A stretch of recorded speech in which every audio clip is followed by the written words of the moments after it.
Gerald S. is grossly delusional and thought disordered.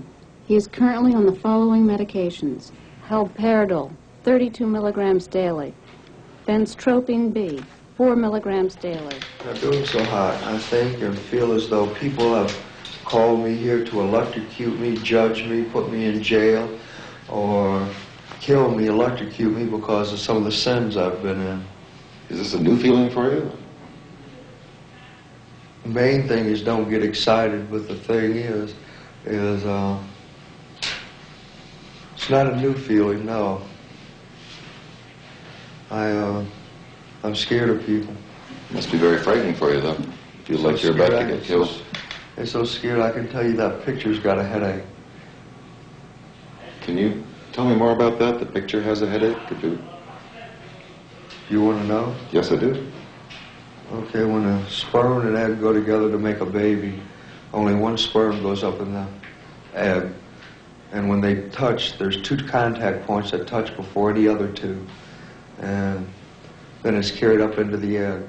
And when they fuse, it's like nuclear fusion, except it's human fusion. There's a mass loss of the proton. One heat abstraction goes up in the electron, spins around, comes back down into the proton to form the mind, and the mind can be reduced to 1 atom. Jerry, in one patient at one time, shows almost every one of the major features of schizophrenia. His thinking is disorganized. The thoughts are loosely connected. He has formed delusional ideas. Some of those delusions are grandiose. Some of them are paranoid.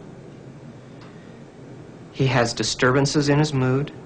His mood is, in some cases, almost absent, and in other cases is totally inappropriate. And his behavior is disordered. It's unusual. He has mannerisms that are inexplicable. He has purposeless, aimless behavior around the ward. He's a textbook case. He combines all those things in one person. At this point, what would you like us to do for you? I would like you to get me off of cigarettes, get me dried out, cleaned up, so I can go home and get a job in a bakery and go to medical school. Jerry's voices may at times say, "You raped that woman." In a case where he may have just seen a woman on the street, the voices will accuse him of assaulting her. One of the things that worries me about Jerry and about many patients is at times his voices tell him to do things. In just the short time he's been in this program, the voices at times have told him that he's got to leave because we're going to hurt him. So obviously they say things that greatly distress him, that scare him. Nice to see you. Dr. Bigelow's the clinical director.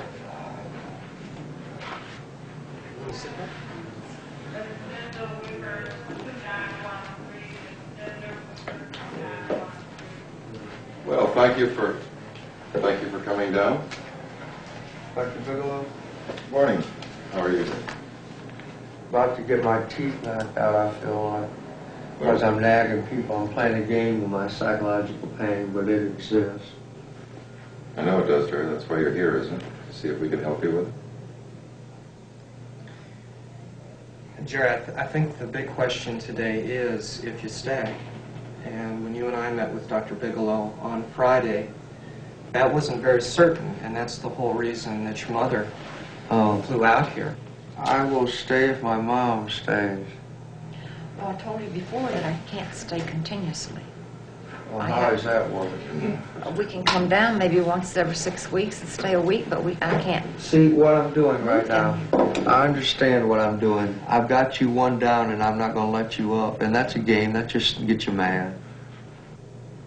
Truly, deep down, he knows that this is the last chance he's got of having anything and being able to control anything that he wants or tries to do.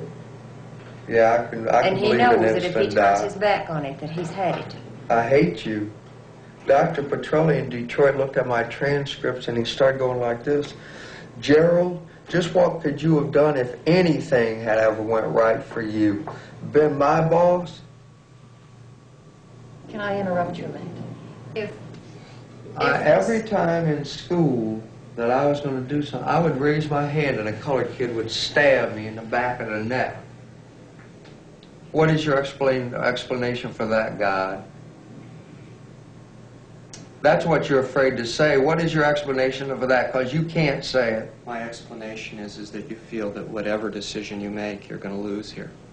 And maybe that's why it's so hard for you to make that decision. My dad told me to stay here. I will stay if my mother will stay. There's no pressing job for her. She can have my Social Security check to live on while she's here. Is that possible, Mrs. Smith? I told him that we could come down once a month maybe and You're going stay to a get me week. not scared, so I'm not scared while this dude's playing boogie-woogie with me. But Jerry, listen a minute. You mean that you can't stay away once a month? Let us come once a month and see you? I mean, in walked this one old dude with green teeth, and I couldn't think of nothing to do, so I just reached out and kicked old green teeth right in the knee. Your mom asked you a Yeah. question. Jerry, If I'm not scared, I won't kill Jerry, it's you. important that you listen to me for a minute.